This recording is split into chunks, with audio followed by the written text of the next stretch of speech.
नमस्कार किसान भाइयों, मैं आपका किसान मित्र मनोज पटेल। किसान भाइयों, आज हम बात करने वाले हैं हमारे गेहूं की फसल। आप जो अपनी स्क्रीन पर देख रहे हैं, ये श्री राम का 303 गेहूं है, जो कि धान के खेत पर इसकी बुआई हुई है। इससे पहले जो फसल लगी थी वो धान की फसल थी।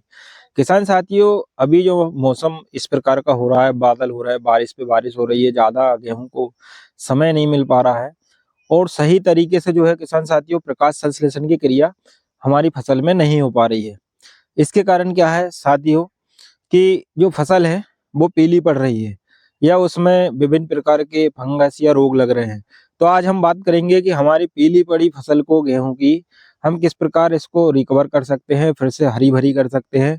और अगर सूर्य प्रकाश कम निकल रहा है, जैसे सूरज नहीं निकलने के कारण प्रकाश संश्लेषण क्रिया में भी काफी फर्क पड़ता है, जिससे कि जो फसल है वो पीली पड़ने लगती है या फिर धूप कम निकलने के कारण जमीन में, जड़ में, गेहूं की जड़ों में फंगस का अटैक भी ज्यादा रहता है। साथियों, हम आज बात करेंगे कि हम इस प्रकार के फंगस और गेहूं के पीलेपन को कैसे कंट्रोल कर सकते हैं।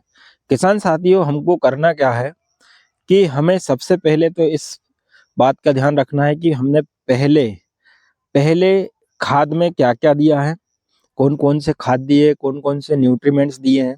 दूसरा कि हमने पानी कितने दिन पर दिया है।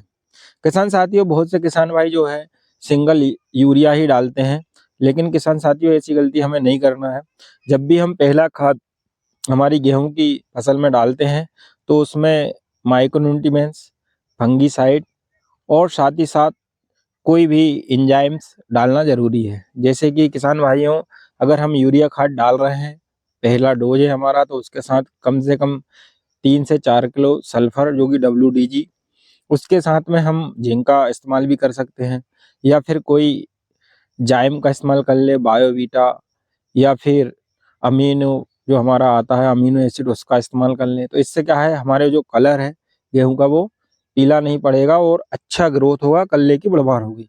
अगर हम पीलेपन की बात करें किसान साथियों, तो हमें पीलेपन से बाहर निकलने के लिए हमारी गेहूं को, उसके लिए हमें करना क्या है, जो वाटर सॉल्युबल हमारा NPK आता है 19-19-19, उसका हमें इस्तेमाल करना है।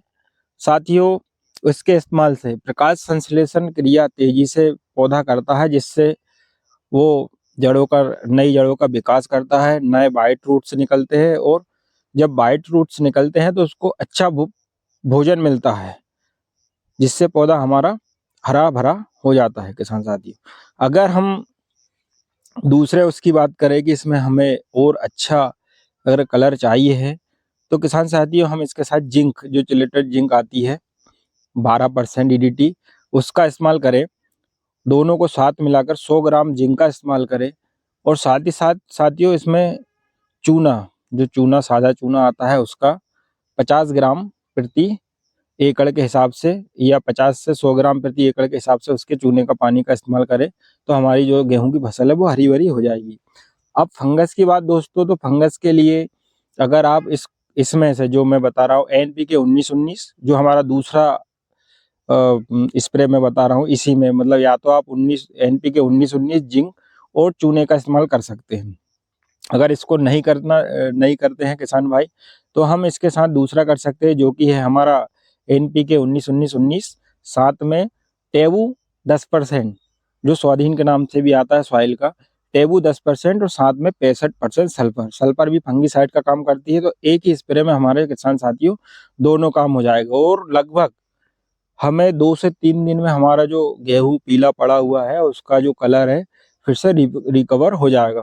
किसान साथियों, अगर हम इस प्रकार का स्प्रे हमारे गेहूं की फसल में करते हैं, तो इससे हल्की सी जो हमारी गेहूं की सिरे वाली नोक, जिसको हम कहते हैं, इस प्रकार की जो नोक रहती है, ये हल्की सी पीली पड़ सकती है, पड़ने की संभावना रहेगी। बाकी इसका जो रिजल्ट है, आपको 1 से 2 दिन में बहुत ही शानदार रिजल्ट मिलने वाले।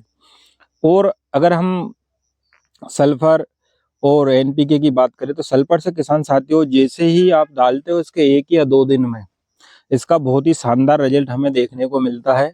और जो सल्फर का स्प्रे होने के 2 दिन बाद से ही हमारी जो पीली पड़ी हुई फसल है वो एकदम से किसान साथियों बिल्कुल हरापन ले लेगी और उसमें जो प्रकाश संश्लेषण क्रिया है वो बहुत तेजी से काम करती है।